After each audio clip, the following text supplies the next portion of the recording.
সুপ্রিয় দর্শক, স্বাগত সবাইকে আমাদের প্রতি রাতের নিয়মিত টক শো। এই সময়ে আমি জহিরুল আলম আপনাদের সঙ্গে আছি।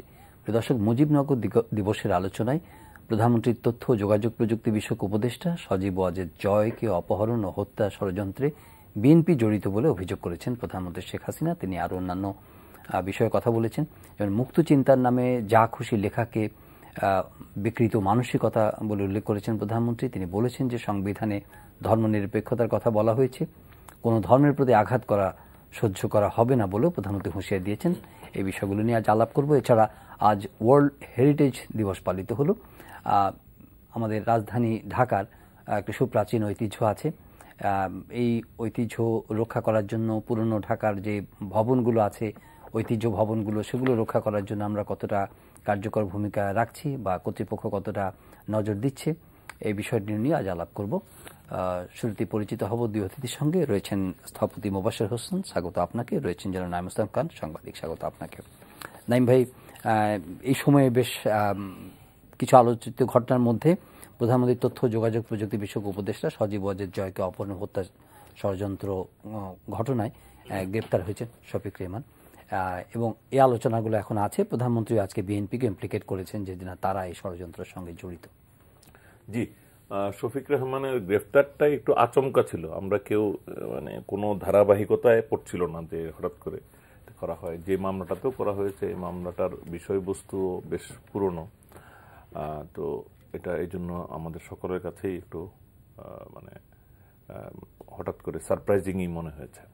তো যে মামলাটার সাথে জড়িত করা হয়েছে, এটা কিন্তু একটা সিরিয়াস অ্যালিগেশন যে হত্যা প্রচেষ্টা। এটা যদি সাধারণ একটা অন্য একটা হতে পারতো যে জয়কে মেলাইন করার জন্য যে তথ্য উপাত্ত সংগ্রহের চেষ্টা বা আওয়ামী লীগকে মেলাইন করার জন্য, ব্যাপারটা সেখানে না।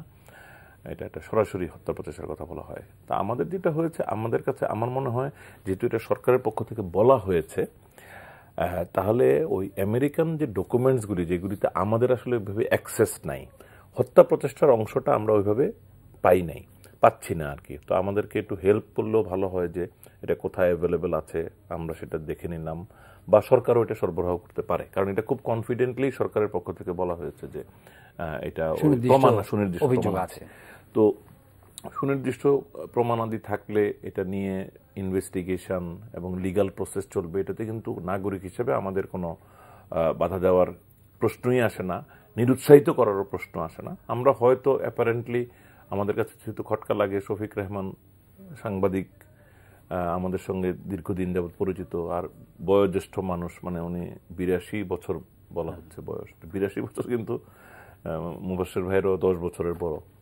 তো এই বয়সের একজন মানুষ যখন আবার 5 দিনের রিমান্ডে যান, এটা সাধারণভাবে আমাদেরকে কনসার্ন করে। আবার যদি আইনের শাসনের পয়েন্ট অফ ভিউ থেকে ধরেন, তো অন্য আর একজনের যদি রিমান্ড হইতে পারে তারও হবে। তবে জেনারেলি স্পিকিং রিমান্ড নিয়েও কিন্তু হাইকোর্টের অবজারভেশন আছে। আমরা এইগুলি বিভিন্ন সময় উল্লেখ করি যে সেই হাইকোর্টের শর্তাবলী যেন রক্ষা করা হয় এবং যে কোনো কিছুকে পরিষ্কার করা। আমাদের মধ্যে যে একটু দ্বিধা আছে, আমরা যে নিশ্চিত না যে এটা কি কেবল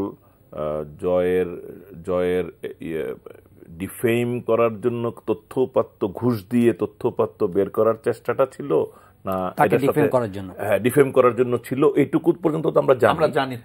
এবং এটার জন্য তো আসলে আমেরিকাতে একজনের জেলও হয়েছে, পানিশমেন্ট হয়েছে, সেটা আমরা জানি।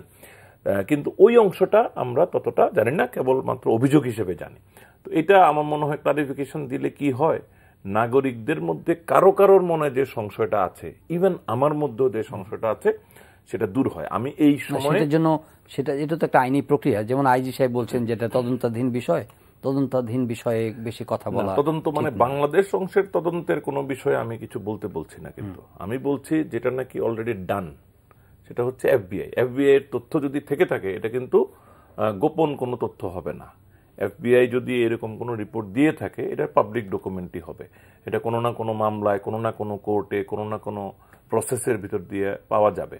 পাওয়া গেলে সেটা অ্যাভেলেবল। সেটা হয়তো সাধারণ হিসেবে আমাদের অ্যাক্সেসেবল নাও হতে পারে, কিন্তু গভর্নমেন্ট যখন অ্যাক্ট করেছে, আমাকে ব্যাপার বুঝতে হবে। গভর্নমেন্ট বলেছে যে তাদের কাছে সুনির্দিষ্ট প্রমাণের কথা বলেছে। এখন আমরা অনেক সময় কথা বলার সময় শব্দ চয়ন সবসময় কিন্তু কেয়ারফুলি করি না। এখন এটা কি প্রমাণ আছে না ওইখানে ইন্ডিকেশনস আছে, এই দুইটার মধ্যে কিন্তু পার্থক্য আছে। আমরা সাংবাদিকতাতেও কিন্তু এরকম ভুলভ্রান্তি করি। আমরা অনেক সময় শব্দটা, সঠিক শব্দটা সবসময় ব্যবহার করি না। এক্সটেম্পোর কথা বলতে গেলে অসতর্কভাবে কথা বলতে অনেক সময় সেটা হয়। এবং এই বিষয়ে আমি শুধু মাত্র সংশয় দূর করার জন্য সরকারকেই দায়িত্ব নিতে বলবো, এর ব্যাপারে যেন ক্লারিফিকেশন। আপনি কিছু যোগ করবেন? আমি ওনার সাথে 100% একমত। কারণ একটি পার্ট কিন্তু সবার কাছে জানা যে এই ধরনের তথ্য সংগ্রহ করার চেষ্টা করা হয়েছিল তাকে হিউমিলেট করার জন্য, একদম পরিষ্কারভাবে যেটা বলা যায়, এবং সেটার পরিপ্রেক্ষিতে আমেরিকার মতন জায়গায় সেটার বিচার হয়েছে, পানিশমেন্ট হয়েছে, ফাইন হয়েছে, আমরা ওই পর্যন্ত জানি। এবং এই অপরাধটা হচ্ছে যে উৎকোচ দিয়ে এটা তথ্য পাওয়ার চেষ্টা করা ছিল, অপরাধ কিন্তু সেটা। মানে তথ্য পাওয়ার জন্য যদি বৈধ প্রক্রিয়ায় কেউ যেত তাহলে কিন্তু অপরাধ হতো না। তার মানে একটা অসৎ উদ্দেশ্য ছিল কিছু একটা। এখন প্রশ্ন হচ্ছে যে তার সেই ঘটনাটি কিন্তু আমরা অনেক দিন আগেই জানি, এখন মাঝপথে আমরা হঠাৎ জানতে পারলাম যে হত্যা করার প্রচেষ্টা চালানো হয়েছে। কেসটি কিন্তু আগে ছিল অপহরণ করার চেষ্টা না হয়েছে। এই অ্যারেস্টের মাধ্যমে কিন্তু সমগ্র বাংলাদেশের মানুষের কাছে এই তথ্যটি উন্মোচিত হলো একদম বৃহৎভাবে। স্বাভাবিকভাবেই আমি একটি জিনিস যেটা আমি একটু সতর্কতার জন্য যে না, এই তথ্যটা কিন্তু আগে ছিল, কিন্তু এটা যে হত্যা প্রচেষ্টার জন্য এবং সেখানে যে দুইজন সম্পাদকের নাম এইভাবে আমরা পাই নাই, মানে বিস্তারিত ঘটনাটা আসে না, কিন্তু এই ঘটনাটা কিডন্যাপ করা পর্যন্ত আমরা কিন্তু যেমন মনে করেন যেরকম আমি ওই যে ভাই যে কথাটা বললো যে শব্দ চয়ন করা কিন্তু এই ধরনের ঘটনায় খুবই প্রয়োজন। যেমন পুলিশ ডিপার্টমেন্ট থেকে বলেছে জিজ্ঞাসাবাদের জন্য তাকে রিমান্ডে নেওয়া হয়েছে। জিজ্ঞাসাবাদের জন্য রিমান্ডের প্রয়োজন হয় না তো, আপনি ডাকলে পারে আসবে, না আসলে পারে তখন তার এগেইনস্টে ওয়ারেন্ট ইস্যু করেন। অর্থাৎ কথার পিঠে কথা কিন্তু অন্য হয়ে যায়। আমি সাধারণ মানুষ হিসেবে একজন পড়াশোনা জানি, আমি যখন আপনি বলবেন যে আপনাকে কিছু জিজ্ঞাসাবাদ করতে চাই সেই জন্য আপনাকে আমি বেঁধে নিয়ে আসছি, এইটা তো হয় না। যদি বলা না আসে তখন, হ্যাঁ, যদি ডাকলে না আসে তখন তাকে আমি অ্যারেস্ট করতে পারি। কোর্টে আপনি হাজিরা দেন না, ইভেন সাক্ষী হিসেবে হাজিরা দেন নাই, সেখানেও কিন্তু ওয়ারেন্ট ইস্যু করা যায়। এই স্বাভাবিক দৃষ্টিতে এইটা। এখন প্রশ্ন হচ্ছে যে সরকার যখন, যেটাকে আমরা ডিউ প্রসেস, এক্স্যাক্টলি প্রসেস, আমরা যেহেতু একটা বিশেষ ব্যক্তি এবং প্রতিষ্ঠান সম্পর্কে আমরা যখন এই কাজ করছি, তখন আমরা প্রতিটি ক্ষেত্রে ধাপে ধাপে যেন সঠিক পদক্ষেপটা নেই। আমি বারবার এই কথা বলবো যাতে ভুল ত্রুটির মাধ্যমে এই সত্যি ঘটনাও যেন আবার ছাড়া না পেয়ে যায়। আবার সত্যি যদি না হয় তাহলে তাকে ডিউ রেসপেক্ট এবং ফেসিলিটিস সব প্রোভাইড করতে হবে, যেটা হাইকোর্টে একেবারে নির্দেশ দেওয়া হয়েছে। এবং এটা ক্লারিফাই করা দরকার যে কোনো মানুষকে জিজ্ঞাসাবাদ করার প্রয়োজন কিন্তু থাকতেই পারে, অবশ্যই থাকতে পারে, এটা যে কেউই। বহু রাষ্ট্রের রাষ্ট্রপ্রধানকে পর্যন্ত জিজ্ঞাসাবাদের জন্য এটার মধ্যে দোষের কিছু না। এখন প্রশ্ন হচ্ছে যে সিটিং সরকার প্রধান রাষ্ট্রপ্রধানকে করা হয়েছে। এখন আমার প্রশ্ন হচ্ছে যে এটা একটা কনফিউশন মানুষের মধ্যে তৈরি হয়েছে। ভাই যে কথাটা বললো সেটারই ধারাবাহিকতায় আমি বলবো যে তথ্যগুলি নিয়ে একেবারে নিশ্চিত হওয়া যাচ্ছে যখন রাষ্ট্রের প্রধানমন্ত্রী পাবলিকলি বলেন, তখন আমি ধরে নেব যে প্রচুর পরিমাণে তথ্য সরকারের হাতে রয়েছে, তার প্রয়োজনীয় অংশ প্রয়োজনে জনগণের সামনে তুলে ধরা যাতে মানুষের ভিতরে কনফিউশন, দ্বিধা, দ্বন্দ্ব, এই ধরনের কোনো কিছু যাতে না থাকে। কারণ ঘটনাটি কিন্তু খুবই সিরিয়াস, আর এই পরিবারের উপরে হত্যার অ্যাটেম্প কিন্তু নতুন কিছু না, ইট ইজ এস্টাবলিশড। সেই ক্ষেত্রে আমি মনে করি আইনের অনুযায়ী সমস্ত কিছু হওয়া উচিত। এই প্রসঙ্গটি এর আগেও প্রধানমন্ত্রী বলেছেন যে মুক্ত চিন্তার নামে যা খুশি লেখা, এটাকে ডিসকারেজ করছেন বারবার, এবং বলছেন যে সংবিধানে ধর্মনিরপেক্ষতার কথা বলা হয়েছে কিন্তু কোনো ধর্মের প্রতি আঘাত সহ্য করা হবে না। আবার নতুন করে বিষয়টা আমি মাননীয় প্রধানমন্ত্রীর একটা স্বভাব বৈশিষ্ট্য আছে, কিন্তু উনি কিন্তু খুব স্বতঃস্ফূর্তভাবে কথা বলেন।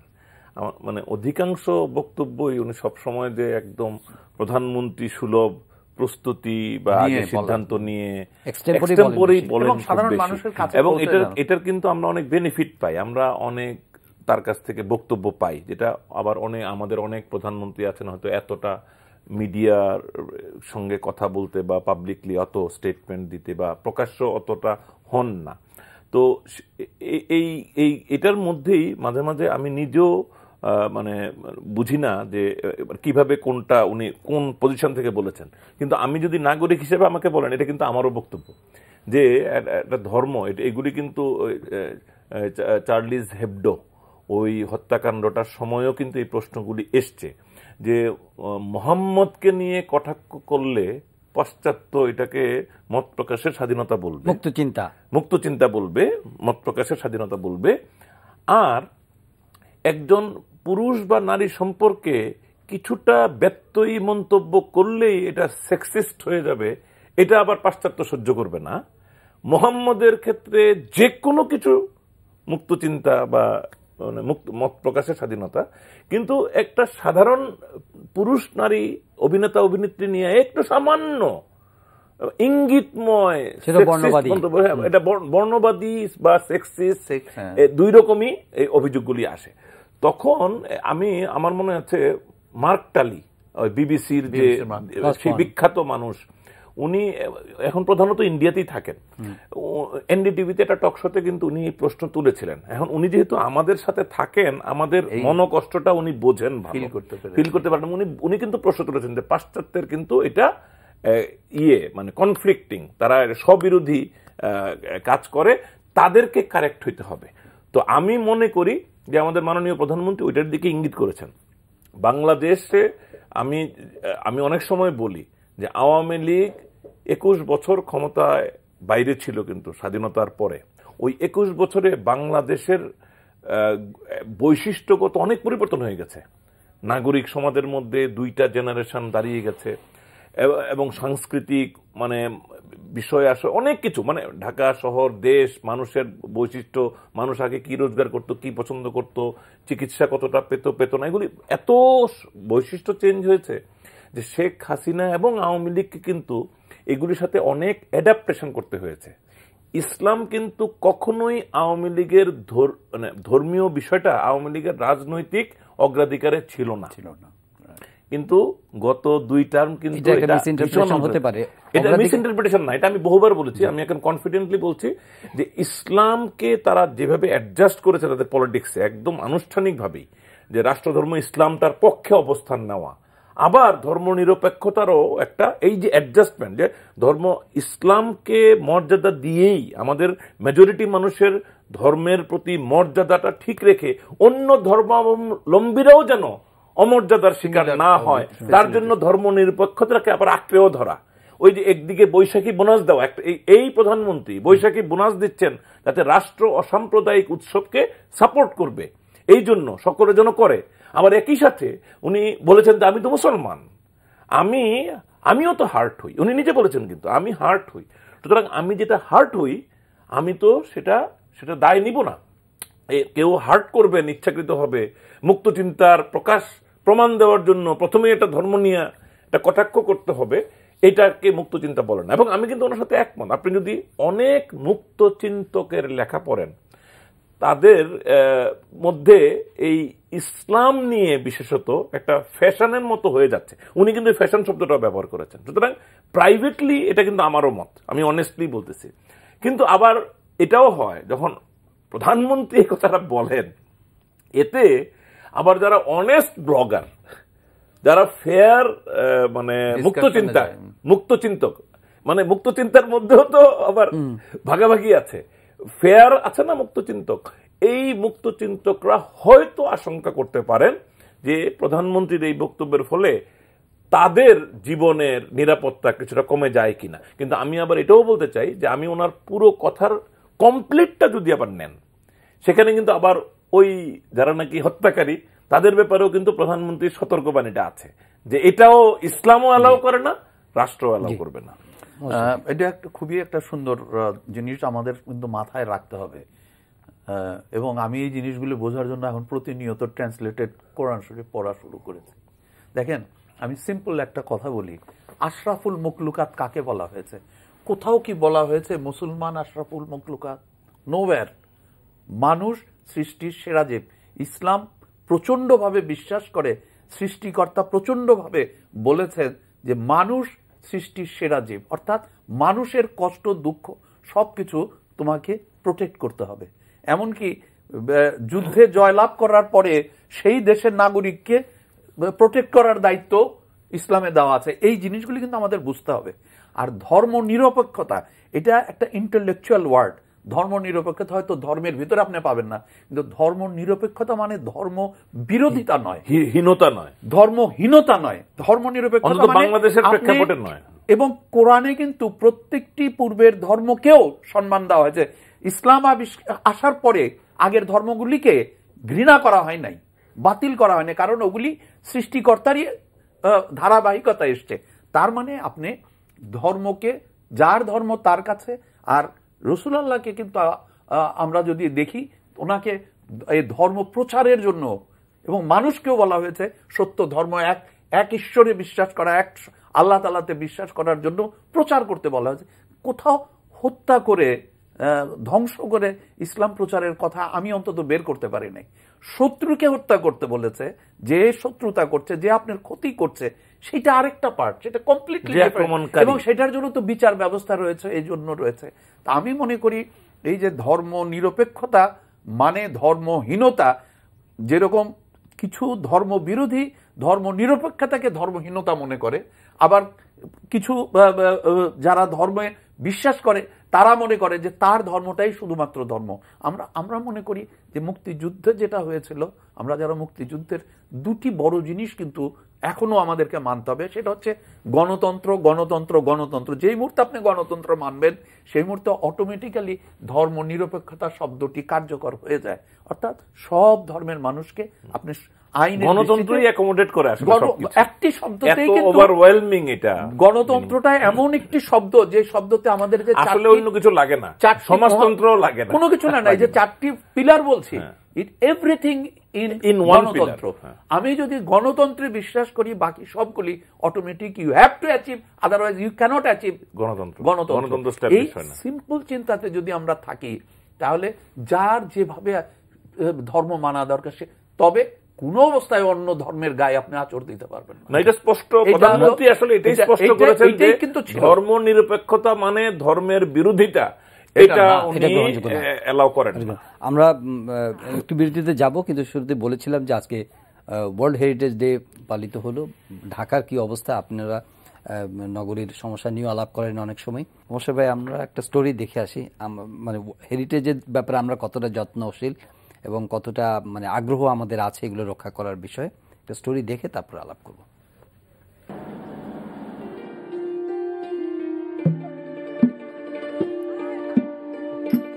Royal grand palace, Bangkok.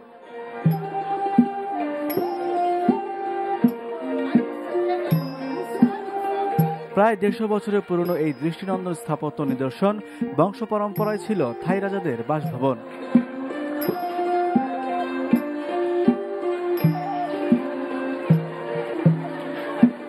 প্রতিদিন হাজার হাজার পর্যটক ঘুরতে আসেন এখানে। প্রবেশ মূল্য জনপ্রতি 500 বাত বা 1150 টাকা। 1000 পর্যটকও যদি ধরা হয়, তাহলে গ্র্যান্ড প্যালেসের দৈনিক আয় 11 লাখ টাকা। আর এটি সম্ভব হয়েছে থাই কর্তৃপক্ষের হেরিটেজের গুরুত্ব বোঝার কারণে।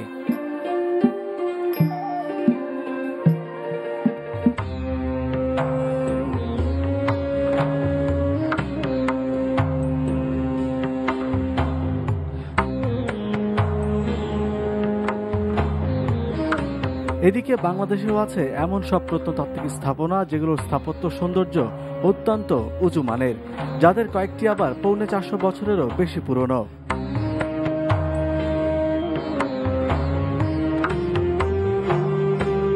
তবে থাইল্যান্ডের সাথে বাংলাদেশের পার্থক্য ঐতিহ্যের গুরুত্ব বোঝা না বোঝার। স্থাপনা ভেঙে ফেলা, সংস্কারের নামে কাঠামো ও ভবনের কারুকার্যে পরিবর্তন, আশেপাশে বহুতল ভবন তৈরি সহ যত অনিয়ম সম্ভব তার সবই হয়েছে। আর এসব দেখারও যেন কেউ নেই। পুরোনো দিনের বাড়িঘরের মালিক তারা বলছেন যে এই বাড়ি ভেঙে যদি আমি মাল্টি রিস্টোরেট করতে পারি, তাহলে তো আমি অনেক টাকা পাই, তাহলে আপনারা সেই ক্ষতিপূরণটা আমাদের দিন। কিন্তু সেই টাকার ব্যবস্থা আমরা ওইভাবে করতে পারছি না, কারণ আমাদের এক্ষেত্রে নিজেদের সীমাবদ্ধতা আছে। আর অনেক ক্ষেত্রে যেগুলো বেআইনি ভাবে বেদখল হয়েছে, সেগুলো কিন্তু আমরা পর্যায়ক্রমে উদ্ধারের চেষ্টা করছি। এখন বিশেষজ্ঞদের সবচেয়ে বড় শঙ্কা, ঝুঁকিপূর্ণ আখ্যায়িত করে অনেক ভবন ভেঙে ফেলার চেষ্টা হচ্ছে। ঝুঁকিপূর্ণ ভবন আমাদের এখন পর্যন্ত প্রপারলি স্ট্রাকচারাল অ্যাসেসমেন্ট হয়নি, শাঁখারীবাজার একটা ভবন ধসে পড়ে, সেটাও কিন্তু ভবনটা নিজে কারণে ধসে পড়েনি, পাশে কনস্ট্রাকশন হচ্ছিল, সেফটি প্রোটেকশন ছিল না। ঝুঁকিপূর্ণ বলা পরও এটার প্রতিকার কি? আমরা এখন ট্রিটমেন্ট করতে পারি, এটা প্রোটেক্ট করাটা খুবই জরুরি।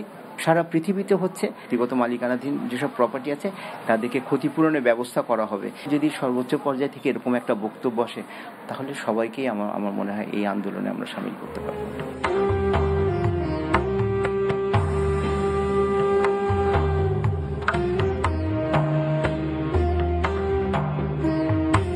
বিশেষজ্ঞরা বলছেন ইতিহাস আর ঐতিহ্য বা হেরিটেজ নিয়ে ভাবার সময় এখনো শেষ হয়ে যায়নি, প্রয়োজন শুধু ব্যক্তি স্বার্থের বাইরে গিয়ে ভাবার। নকশা, কারুকাজ কিংবা স্থাপত্য সৌন্দর্য যেদিক দিয়ে বলা হোক না কেন, জাতীয় সংসদ ভবন বাংলাদেশের গর্ব। যে কারোরই চোখ আটকে যায় দৃষ্টিনন্দন স্থাপনার দিকে তাকালে, আর এর রক্ষণাবেক্ষণে কর্তৃপক্ষেরও আছে তীক্ষ্ণ নজরদারি। রাজধানীতে আরও এমন অনেক স্থাপনা আছে যেগুলো ধারণ করছে ঐতিহ্য, সেই সাথে শত শত বছরের পুরনো ইতিহাসও। বিশেষজ্ঞরা বলছেন মুঘল আমলের এই স্থাপনার মতো পুরান ঢাকায় আরও অনেক স্থাপনা আছে যেগুলো স্থাপত্য সৌন্দর্য ও প্রত্নতাত্ত্বিক মূল্য অতুলনীয়। কিন্তু তাদের প্রশ্ন, এগুলোর রক্ষণাবেক্ষণে কর্তৃপক্ষ কেন এত উদাসীন? সহকর্মী আতিক দুটো স্থাপনা দেখিয়েছে মোবাশ্বের ভাই। আমি প্রথমেই শুরু করি। আমার মন্ত্রী মহোদয় যে বক্তব্যটা দিয়েছেন সেটা সম্পূর্ণ সঠিক না। পৃথিবীর সব জায়গাতেই এই হেরিটেজ রক্ষা করার অনেকগুলি পদ্ধতি আছে। আপনি যদি ক্ষতিপূরণও দেন তারপরেও দেখা যাবে যে ওই বিল্ডিংটি প্রপারলি রক্ষণাবেক্ষণ না করার কারণে ভেঙে পড়ে যাচ্ছে। আপনি আমার বিল্ডিংটা কিনে নিলেন, তারপর আপনাকে তো এটা তৈরি করতে হবে। বিশ্বের সব জায়গায় খুব ইন্টারেস্টিং। এটা আমরা 2006 সালে ইমারত নির্মাণ বিধিমালা করার পর থেকে আমি অন্তত 20-30টা মিটিং করেছি। সেটা হচ্ছে এখানে রাত্রেবেলাও ভেঙে ফেলা হয় নিজের বাড়ি, যেহেতু বাধা দেওয়া হচ্ছে ভেঙে ফেলা হচ্ছে। এটার খুব সহজ রাস্তা একটি আছে যে ওই জায়গাতে আইনত সে কত তলার বিল্ডিং পেত, ধরেন 8 তলার বিল্ডিং পেত, তার এখন আছে 2 তলা, তাহলে 6টি ফ্লোর সে এক্সট্রা পেত। এই 6টি ফ্লোর সে অন্য ডেভেলপারের কাছে বিক্রি করতে পারবে ফ্লোর ওয়াইজ, যেটাকে আমরা স্পেস বিক্রি করাটা বলি। তার মানে তার পাওনা এক্সট্রা 6টি ফ্লোর, সেই ফ্লোরটি গুলশানে একজন অনুমতি পেল 12 তলা করার। He can buy 1 more floor for that building. আপনি চিন্তা করেন গুলশানে যদি এইখান থেকে একটি ফ্লোর এর স্পেস নিয়ে গুলশানের একটি বিল্ডিং এর একটি ফ্লোরকে যদি 1 তলা বাড়ানো যায় তাহলে কত টাকা ওইখান থেকে আসতে পারে? The developer will pay that money to this person. তার মানে এই লোক 6টি ফ্লোর না বানিয়ে শুধুমাত্র স্পেস, কন্ডিশন কতগুলো আছে এগুলি ডিটেল, যেরকম একজনের কাছে তুমি 6 ফ্লোর বিক্রি করতে পারবে না, যদি একজনের কাছে করো সে একই বিল্ডিং এ এক্সট্রা 6 তলা বানাতে পারবে না। অর্থাৎ আপনি গুলশানে দাঁড়িয়ে দেখলেন সব 12 তলা, একটি বিল্ডিং 1 তলা বেশি। এটার একটা আলাদা ইম্প্যাক্ট আছে যে এই লোকটি হেরিটেজের সাথে সম্পৃক্ত হয়েছে, এটাও একটা বড় জিনিস। আর এই লোকটি শুধুমাত্র স্কাই টুক বিক্রি করে তার বিল্ডিং এ যা আয় করত, বিভিন্ন ক্ষেত্রে দেখা গেছে তার চেয়ে বেশি তার আয় হয়, এবং এটা হিস্টোরিক্যাল বিল্ডিং হিসেবে সে তখন আমরা দেখলাম। এক্স্যাক্টলি, আমি তো ওই যে বললাম সরকারকে টাকা ব্যয় করতে হবে না, এগুলি হলো সারা পৃথিবীতেই তো এই প্রবলেম আছে, প্রত্যেকটি দেশেই প্রবলেম আছে। রাত্রেবেলা আগুন লাগিয়ে ভেঙে ফেলতে পারলে আমি কোটি টাকার মালিক, আদারওয়াইজ আমি রিপেয়ার করার ক্ষমতা নাই।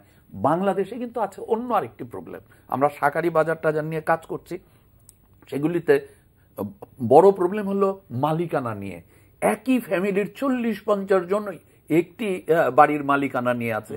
কিছু কিছু বাড়ির মালিক চলে গেছেন বিদেশে, তাদের এখানে জবরদখল করে আছে। সরকার এগুলির ভিতরে এই মন্ত্রণালয় থেকে আলাদা আইন কিছু পাশ করতে হবে।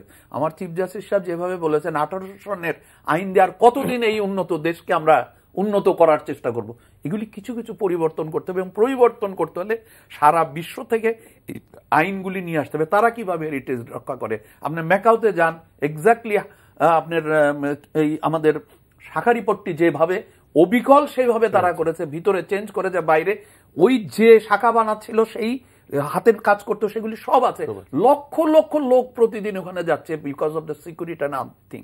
রিসেন্টলি আমাদের ইনস্টিটিউটের প্রেসিডেন্ট, সে বাংলাদেশের ওয়ান অফ দ্য টপ হেরিটেজের এক্সপার্ট, জার্মান থেকে পড়াশোনা করে এসছে, ডক্টর সাইদ, সে কিন্তু সোনারগাঁতে একটি বিল্ডিংকে একেবারে আগের অবস্থায় ফিরে নিয়ে আসছে।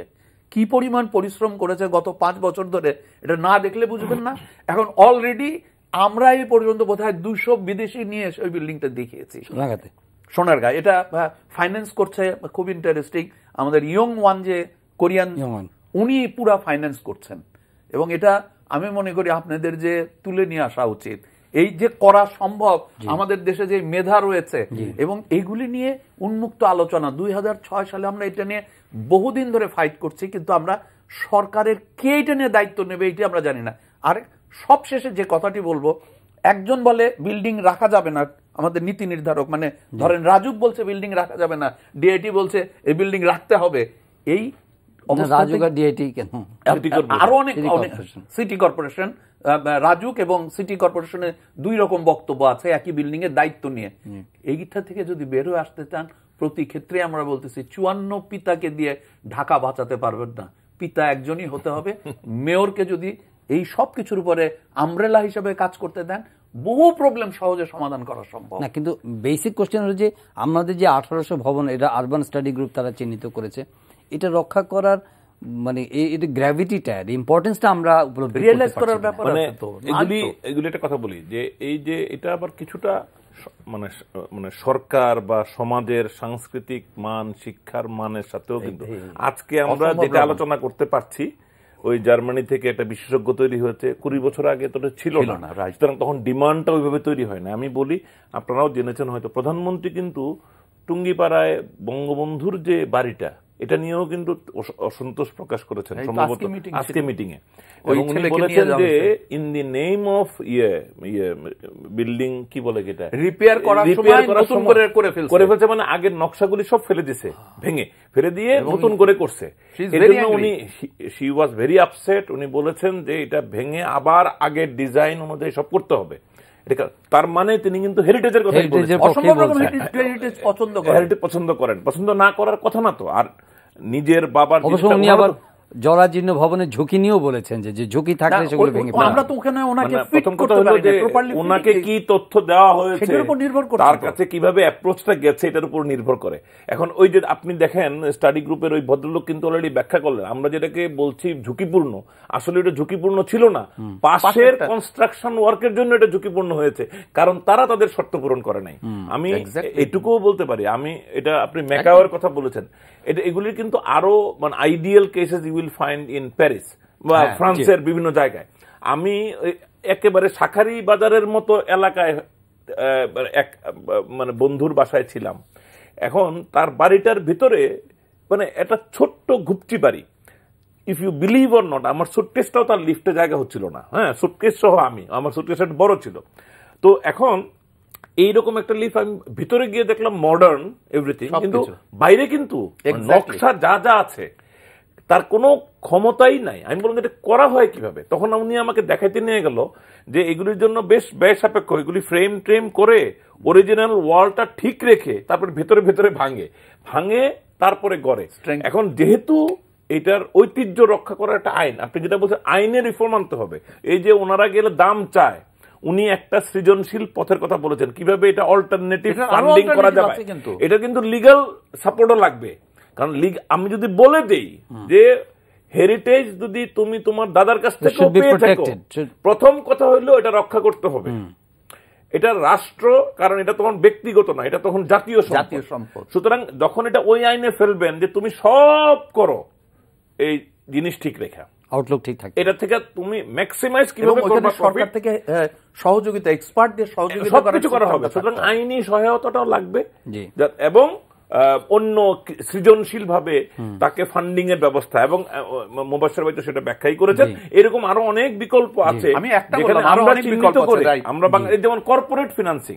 আমি এর মধ্যে গতকালই স্টোরি দেখলাম, হয়তো ওয়ার্ল্ড হেরিটেজ ডে উপলক্ষেই ইটালিতে একটা বিশাল বাগান, এটা একটা কোম্পানি ফান্ডিং করছে, সরকারের সামর্থ্য কুলাচ্ছিল না। ওইটার হেরিটেজটা রক্ষা করার জন্য তারাই একটা কর্পোরেট ফিনান্সিং এর ভিতর দিয়ে করা হচ্ছে। আপনি জানেন চিটাগং এ যে রেলওয়ে স্টেশনটা, এটা কিন্তু গ্রামীণ ফোন, এটা আমি পুরো করছি, আপনি করছেন, এটা খুব ইন্টারেস্টিং। গ্রামীণ ফোনের ফিনান্সে হয়েছে। আপনাকে মজার কথা বলি, আমি দুইটা কাজ করছি, যে কি ইন্টারেস্টিং। এই বিল্ডিংটার কাজ দায়িত্ব পেলাম, আমি পেয়ে আমি যে কাজটা করেছিলাম, প্রথমে আই কন্ট্রাক্টেড দিল্লি, দিল্লি রেলওয়ের সাথে যোগাযোগ করলাম যে এটা ড্রয়িংটা আমি চাই, এটা কোনো কিছু পরিবর্তন হয়েছে কিনা। আপনি দেখলাম আশ্চর্য হবেন, পরিবর্তনটা হলো আপনি এখন দেখবেন ওইখানে একটা ইয়ে তুলেছি, মিনার। অরিজিনাল ড্রয়িং এর ভিতরে মিনার ছিল, আমরা রেনোভেট করার সময় এক্স্যাক্টলি ওই মিনারটা ওইখানে দিয়ে উপরে তোলা হয়েছে। এবং আমার কাছে 2টা ছবি আছে। এইটা একটা আমরা একেবারে হুবহু ওই ব্রিটিশ পিরিয়ডে যেভাবে করা হয়েছিল ওই কাজগুলি করি, এবং আমাদের দেশে মিস্ত্রি আছে, লোক আছে। আরেকটি তথ্য আপনাকে দেই, আসান মঞ্জিলে আপনারা যে ভিতরে যে মিউজিয়াম পিসগুলি দেখেন, এগুলি কিন্তু সব পরবর্তীতে বানানো। কিভাবে? ওই কন্ট্রাক্টেড ব্রিটিশ মিউজিয়াম কন্ট্যাক্ট করে আমরা পেলাম যে একজন লর্ড নবাব সাহেবের মেহমান হয়ে আসছিলেন উইথ এ ফটোগ্রাফার, এবং he took photographs all each and every room including toilet. আমরা ওই বই আমার কাছে আছে, ওই বই দেখে দেখে আমার আর্কিটেক্ট এবং পেইন্টারকে দিয়ে প্রত্যেকটি ফার্নিচার ডিজাইন করে এখানে বানায় ওখানে লাগানো হয়েছে, এবং কোন দেওয়ালে কি ছবি ছিল সেগুলো উই ডিড ইট। এটা তো অনেকদিন জানতেন না, খুব ইন্টারেস্টিং। সো উই হ্যাভ, আর আপনি যে কর্পোরেট বললেন, এই আমি যে সোনারগাঁর কথাটা বলছি, মানে কয়েক কোটি টাকা খরচ করে সেটা একটা কর্পোরেট হাউসই তো করছে, ইয়ং ওয়ান, সেই দেশেরও না, তার সেইখানে বিরাট বিজনেস করে, ওয়ান অফ দ্য বিগেস্ট। মানে এখন এই হেরিটেজ রক্ষার জন্য একটা মুভমেন্ট দরকার, একটা ক্যাম্পেইন দরকার, ওইটা কি আছে আমাদের মধ্যে? আছে। শুনেন, আমি বারবার একটা আমি কথা বলি যে দেখেন, architects, engineers, planners can come up with excellent design and proposal, implementation solely lies with the politician. পলিটিশিয়ানকে আমি যতদিন, এই যে আমি প্রায় টেলিভিশনে বলি, ভাই আমার সাথে একজন পলিটিক্যাল এমপি কে বসান, 10 জন আনলে একজন অন্তত আমার কথাটাকে দাম দেবে। আমরা ওই জায়গায় পৌঁছাতে পারি না। এই এমপি সাহেবদের নিয়ে আসেন, মন্ত্রী সাহেবদের নিয়ে আসেন, দেখবেন স্টেজে বসে 2 হাতে 2 টেলিফোনে কথা বলছে, আপনি বক্তব্য দিয়েই যাচ্ছেন। Majority of them, I am not talking about all. তো এই জায়গাগুলি থেকে আমি বলি, এটা সাধারণ মানুষের জীবনেও কিন্তু হয়। যখন একটা মানুষ একটু সামর্থ্যবান হয়, তখন হঠাৎ করে তার ইচ্ছা হয় তার ঐতিহ্যের দিকে তাকাইতে। দারিদ্র তো তাকে সময় দেয় না, নিজের সফলতার যখন এটা চূড়ান্ত শিখরে। বাংলাদেশ কিন্তু এখন একটা সফল দেশ, অর্থনৈতিক ভাবে আমরা কিন্তু 6+ গ্রোথ, এবং এটা বলছেন না, তার বড় প্রমাণ হচ্ছে ঢাকা শহরে কতগুলি এখন ফটো পেন্টিং গ্যালারি আছে, চিন্তা করতে পারেন। পেন্টিং গ্যালারি কখন হয়? যখন পিপল ইজ বাইং ক্যাপাসিটি হয়। কেউ কিন্তু তার ড্রয়িং রুমে 10টা 1,000 টাকার নোট টাঙ্গায় না, he use to buy the creative things.